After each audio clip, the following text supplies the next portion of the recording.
कृष्णाय वासुदेवाय हरये परमात्मने प्रणतः क्लेशनाशाय गोविन्दाय नमो नमः।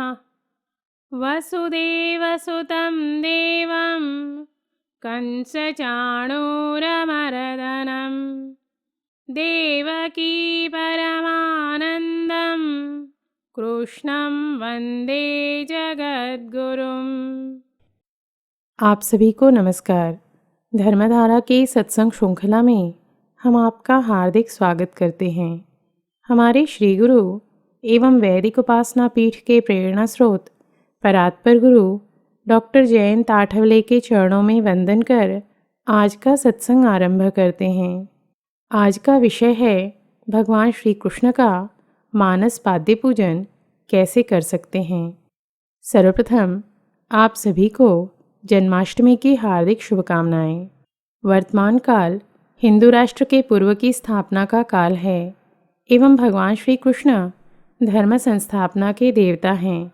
श्रीमद् भगवत गीता में जिस शास्त्र धर्म साधना के तथ्य को भगवान श्री कृष्ण ने अर्जुन को समझाया था, उसे चरितार्थ करने का काल आज पुनः आ चुका है। अर्थात वर्तमान काल की योग्य साधना शास्त्र धर्म साधना है, किंतु यह साधना वही कर सकता है जिसमें धर्म के प्रति अटूट निष्ठा हो, भक्ति एवं शरणागति हो। क्योंकि श्री कृष्ण ने अर्जुन से शास्त्र धर्म साधना करवाने से पूर्व उनके सर्व संशय को दूर कर उन्हें संपूर्ण रूप से शरणागत होने को कहा था। अतः इस काल में हमें भी अपनी भक्ति को शीघ्र अतिशीघ्र बढ़ानी होगी, तभी भगवान श्री कृष्ण की कृपा हम सब हिंदू राष्ट्र प्रेमियों पर हो सकती है। इस कृपा को पाने हेतु दोनों ही आवश्यक तथ्य भक्ति और शक्ति वे ही हमें दे सकते हैं एवं धर्म संस्थापना का कार्य भी वे ही कर सकते हैं। हमें तो अर्जुन समान संपूर्ण कार्य हेतु एक निमित्त मात्र बनना है। आज जन्माष्टमी है, अतः आज के दिवस भगवान श्री कृष्ण का मानस पाद्य पूजन कर उनसे हिंदू राष्ट्र की स्थापना हेतु भक्ति और शक्ति मांगने का सबसे उपयुक्त दिवस है। क्योंकि ऐसा हो सकता है कि आगामी वर्षों में परिस्थितियां और भी विपरीत हो जाएं, अतः समय रहते हिंदू राष्ट्र की स्थापना से पूर्व होने वाले शास्त्र धर्म साधना हेतु हम सब उनकी कृपा प्राप्त कर स्वयं सिद्ध हो जाएं। हिंदू राष्ट्र के ध्येय की पूर्ति हेतु एवं अपनी भक्ति की वृद्धि करने हेतु आज हम जन्माष्टमी के दिवस उनसे आर्द्रता से प्रार्थना कर उनका मानस पाद्य पूजन करेंगे।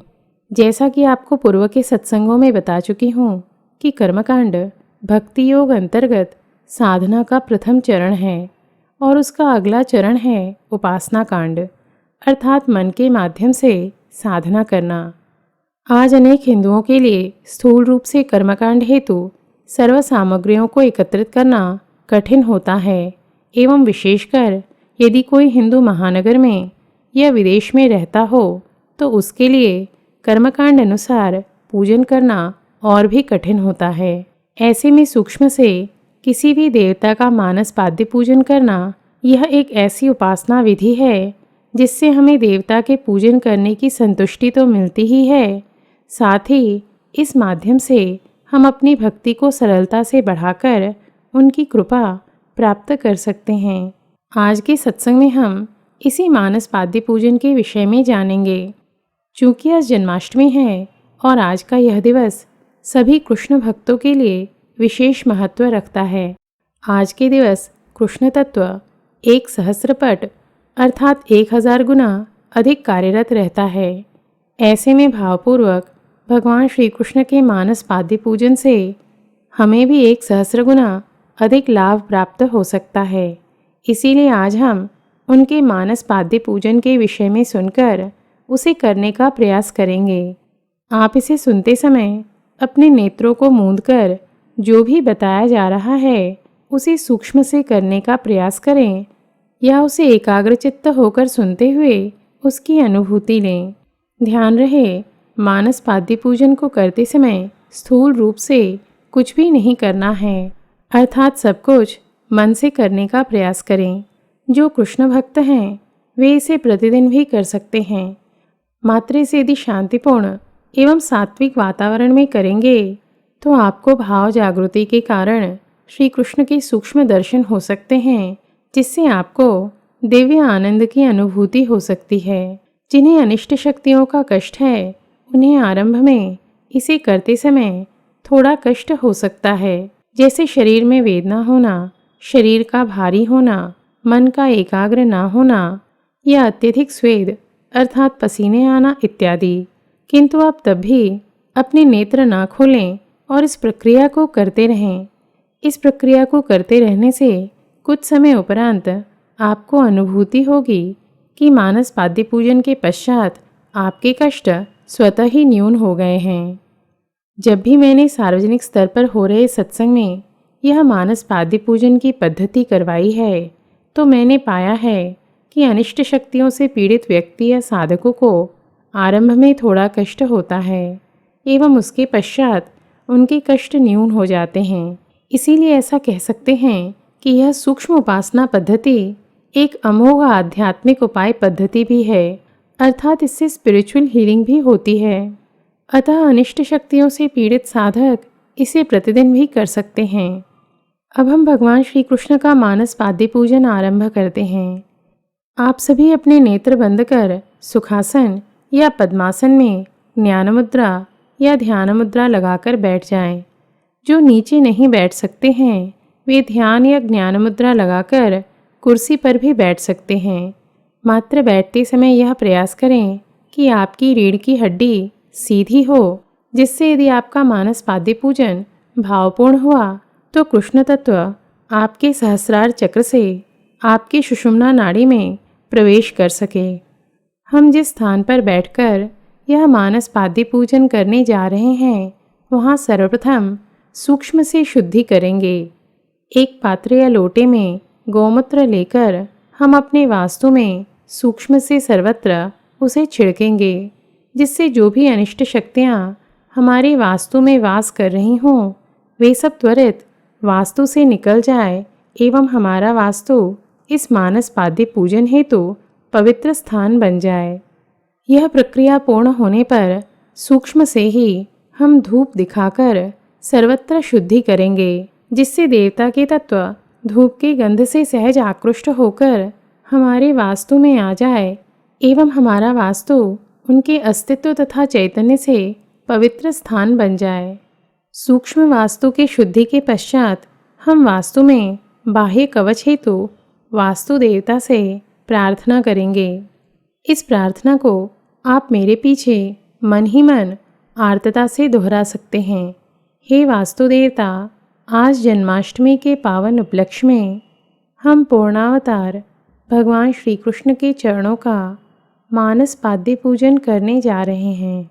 हमारा यह सूक्ष्म अनुष्ठान निर्विघ्न हो एवं इसमें अनिष्ट शक्तियाँ हमारे वास्तु में बाहर से आकर कोई भी व्यवधान निर्माण न करे। इस हेतु आप हमारे वास्तु में अभेद्य सुरक्षा कवच निर्माण करें, ऐसी आपसे प्रार्थना है। जैसे ही हमने भावपूर्वक यह प्रार्थना की, वैसे ही हमारे वास्तु के चारों ओर वास्तु देवता ने एक कवच का निर्माण किया है, जिससे वास्तु में चारों ओर एक पीले रंग का अभेद्य कवच घूमने लगा है। वास्तु देवता की इस कृपा हेतु हम उनके प्रति अपनी कृतज्ञता व्यक्त करते हैं। अब हम ऐसी कल्पना करेंगे कि हमने सात्विक परिधान एवं तिलक धारण कर मानस पाद्य पूजन हेतु सिद्ध हो गए हैं। हमारे समक्ष सर्व पूजन सामग्री जैसे एक सुंदर सा स्वर्ण का सिंहासन, धूप, दीप, गंध, पुष्प, घंटा, शंख, पूजन की थाली, सप्त नदियों का जल, गौदुग्ध, तुलसी एवं नैवेद्य इत्यादि रखे हुए हैं। इस मानस पाद्य पूजन निमित्त भगवान श्री कृष्ण का आवाहन करने से पूर्व हम सर्वप्रथम देवलोक के गंधर्वों एवं देवताओं का आवाहन करेंगे एवं उनसे इस प्रकार प्रार्थना करेंगे। हे सर्व गंधर्व एवं सभी देवतागण, आज जन्माष्टमी की शुभ बेला में हम पूर्ण पुरुषोत्तम एवं अनंत कोटि ब्रह्मांड नायक भगवान श्री कृष्ण का मानस पाद्य पूजन करने जा रहे हैं। आप सबसे नम्र विनती है कि आप सब यहाँ पधार कर हमें कृतार्थ करें। ऐसी प्रार्थना करने पर देवलोक के देवता एवं गंधर्व इत्यादि सभी हमारे वास्तु में उपस्थित हो गए हैं। गंधर्वगण अपने साथ वाद्य यंत्र लेकर आए हैं। कुछ ही क्षणों में उनके द्वारा बजाए जा रहे सूक्ष्म सौम्य संगीत ने वास्तु को और भी दिव्य कर दिया है। अब हम सभी पूजन सामग्री से प्रार्थना करेंगे। हे सर्व पूजन सामग्री, आप सब भी जागृत हो जाएं, क्योंकि अब से कुछ ही क्षणों में हम भगवान श्री कृष्ण का आवाहन करने वाले हैं एवं जगत के पालनहार की आज हम आपके माध्यम से पूजन करने वाले हैं। हमारी प्रार्थना सुनकर सर्व पूजन सामग्री जागृत हो गए हैं और वे सब अत्यधिक प्रफुल्लित दिखाई दे रहे हैं। उनसे दिव्य चैतन्य निकल रहा है और ऐसा क्यों न हो, उनकी साक्षात परमेश्वर के चरणों में समर्पित होने की संधि जो आ गई है। सभी देवगण अब भगवान श्री कृष्ण के आगमन, दर्शन एवं पूजन को देखने हेतु आतुर हो रहे हैं। अब हम भगवान श्री कृष्ण का आवाहन करने हेतु उनसे प्रार्थना करेंगे। हे श्री कृष्ण, आज हम आपके जन्मदिवस की शुभ बेला में आपका मानस पाद्य पूजन करना चाहते हैं। हमारी इच्छा है कि आप यहाँ पधार कर हमारे इस सूक्ष्म अनुष्ठान को पूर्ण करवाकर हमें कृतार्थ करें। आप इस वास्तु में पधार कर एवं सिंहासन पर विराज कर हमें दर्शन एवं पूजन का सौभाग्य दें। हमें ज्ञात है कि हम अधम जीव हैं, हम में विषय वासना भी भरे हुए हैं। इतना ही नहीं, हम अज्ञानियों को तो पूजा इत्यादि कर्मकांड भी करना नहीं आता। किंतु हे देवकी नंदन, हम जैसे भी हैं आपकी ही संतान हैं।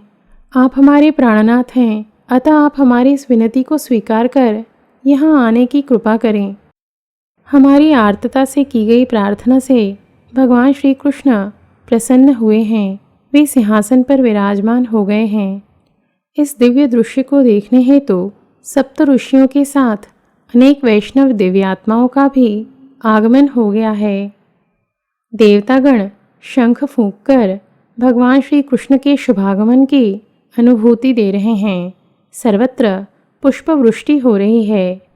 इस अलौकिक दृश्य को देखने हेतु कैलाश से परम वैष्णव भगवान शिव एवं माता पार्वती अपने संपूर्ण कुटुंब के साथ पधार चुके हैं, जिस कारण चारों ओर दिव्य प्रकाश प्रक्षेपित हो रहा है। इस दिव्य चैतन्य की अनुभूति से हमारा मन भी आनंदित हो रहा है। इतना ही नहीं, भगवान श्री कृष्ण तथा समस्त देवलोक की उपस्थिति से हमारा रोम रोम पुलकित हो रहा है। पीतांबर वस्त्र धारण किए हुए मनमोहन सभी की ओर देखकर मंद मंद मुस्कुरा रहे हैं। उनसे निकलने वाले नीले रंग की वैष्णवी छटा सब ओर प्रक्षेपित हो रही है। उनका मुखारविंद अत्यंत मोहक है। उनके नेत्र बहुत ही आकर्षक हैं। पीत वस्त्र, गले में वैजंती की माला और सिर पर मुकुट में मोर पंख से सुशोभित हमारे कृष्ण कन्हैया की छवि इतनी मन लुभावन है कि हमारे नेत्र उनके चरणों की ओर जा ही नहीं पा रहे हैं। चारों ओर सौम्य संगीत, दिव्य मंत्रोच्चारण एवं देवलोक के पुष्पों की सुगंध और दैवी चैतन्य से हमारा चित्त आनंद की हिलोरें ले रहा है। आज जन्माष्टमी के दिवस ईश्वर हमें यह कितना अद्भुत एवं अनुपम दृश्य दिखा रहे हैं। ऐसे कौन से पुण्य हमारे जागृत हो गए हैं जो हमें इस सूक्ष्म दैवी अनुष्ठान में सहभागी होने का सौभाग्य प्राप्त हुआ है। यह सब सोच मन भाव विभोर हो रहा है एवं नेत्रों से भावाश्रु निकल रहे हैं तथा मन ही मन प्रार्थना हो रही है, हे मनमोहन, हे नटनागर, हे जगन्नाथ, इस दिव्य दृश्य को दिखाने हेतु हम आपके प्रति अपनी कृतज्ञता व्यक्त करते हैं। अब हम आपके कोमल चरणों के मानस पाद्य पूजन हेतु आपसे अनुमति चाहते हैं। हम अधम जीवों को यह सौभाग्य देकर हमें कृतार्थ करें। अपनी मुस्कुराहट से गोप गोपियों के ही नहीं अपितु ऋषियों के भी मन को हर लेने वाले मनोहर भगवान श्री कृष्ण ने मुस्कुराते हुए अपनी गर्दन हिलाकर उनके चरणों के पाद्य पूजन करने की हमें अनुमति दे दी है। उनकी अनुमति मिल जाने से हम साष्टांग दंडवत कर उनके चरणों में शरणागत होते हैं। उनके चरण उनके मुखारविंद समान ही अत्यंत सुंदर और कोमल हैं। उससे भी नीले रंग की दिव्य आभा निकल रही है और उन्हें प्रणाम करते समय वह दिव्य चैतन्य हमारे शरीर में प्रवेश कर रहा है। हमारा मन प्रथम बार पूर्ण रूपेण कृष्णमय हो गया है। हम उनसे आर्तता से प्रार्थना करते हैं, हे कन्हैया, हमें कुछ भी नहीं आता है, तब भी हम आपके चरणों की मानस पाद्य पूजन करना चाहते हैं। अतः इस मध्य जाने अनजाने हमसे होने वाले चूकों को क्षमा कर आप हमारी इस उपासना को स्वीकार करने की कृपा करें। यह विनती कर हम एक स्वर्ण की थाल लेते हैं एवं उसमें उनके चरणों को प्रेम से उठाकर रखते हैं। वे आनंदपूर्वक अपने चरणों को उस थाल में रखते हैं। अब हम धीरे धीरे उनके कोमल चरणों में एक स्वर्ण के लोटे से सप्त नदियों का जल लेकर उससे उनके चरण पखारते हैं। उसके पश्चात गोदुग्ध लेकर उससे उनके चरणों की पूजन करते हैं। तत्पश्चात कपूर एवं गंधयुक्त सुगंधित जल से उनके चरणों को पुनः पखारते हैं। देवतागण यह सब देखकर पुष्प वृष्टि कर जयघोष कर रहे हैं। सूक्ष्म से आए सप्तऋषि एवं अन्य संतवृंद मंत्रोच्चार कर चरणों की स्तुति कर रहे हैं और भगवान शिव बड़े प्रेम से अपने कमल नयन की इस पाद्य पूजन को निहार रहे हैं। जल से पूजन के पश्चात एक मलमल के वस्त्र से हम उनके चरणों को धीरे धीरे पोंछते हैं और उनके चरणोदक रूपी अमृत को पूजन के पश्चात ग्रहण करने हेतु एक ओर रख देते हैं। अब उनके चरणों में हम गंध लगाते हैं। तत्पश्चात वैजंती के पुष्प एवं तुलसी दल उनके चरणों में अर्पित करते हैं। वे पुष्प भी अपने भाग्य को देख आज हर्षित हो रहे हैं, क्योंकि आज उन्हें साक्षात परमेश्वर के चरणों में स्वयं को समर्पित करने का सौभाग्य प्राप्त हुआ है। अब हम सूक्ष्म से उठकर भगवान श्री कृष्ण को अपने हाथों से बनाई हुई वैजंती की माला उनके गले में पहनाते हैं। इसके पश्चात एक स्वर्ण की धूपदानी में धूप डालकर उनकी धूप से पूजन करते हैं। तत्पश्चात पंचारती से उनकी आरती उतारते हैं। सभी देवगण इस आरती में सहभागी होने के कारण आनंदित हो रहे हैं। गंधर्वों द्वारा दिव्य एवं सुरीली वाणी में आरती के शब्द गूंज रहे हैं। कुछ देवगण घंटा एवं शंख बजाकर अपना आनंद व्यक्त कर रहे हैं। इस अनुपम दैवी दृश्य को देखकर आज सभी वैष्णवों का जीवन धन्य हो गया है। आरती पूर्ण होने पर हम भगवान श्री कृष्ण को 56 भोग का नैवेद्य लगाते हैं। हमारे प्रिय बिहारी जी यह सब देखकर हम सब पर अपनी मोहक मुस्कान और सुंदर नेत्रों से अपनी कृपा बरसा रहे हैं। हम कभी उनके मनोहर मुख को देखते हैं तो कभी उनके कोमल और सुंदर चरणों में अपनी शरणागति व्यक्त करते हैं। इन सब की अनुभूति लेने के पश्चात मन इतना भाव विभोर हो गया है कि उनसे कुछ कहने हेतु हमारे पास शब्द ही नहीं है। हम मात्र करबद्ध होकर इस दिव्यता का आनंद ले रहे हैं।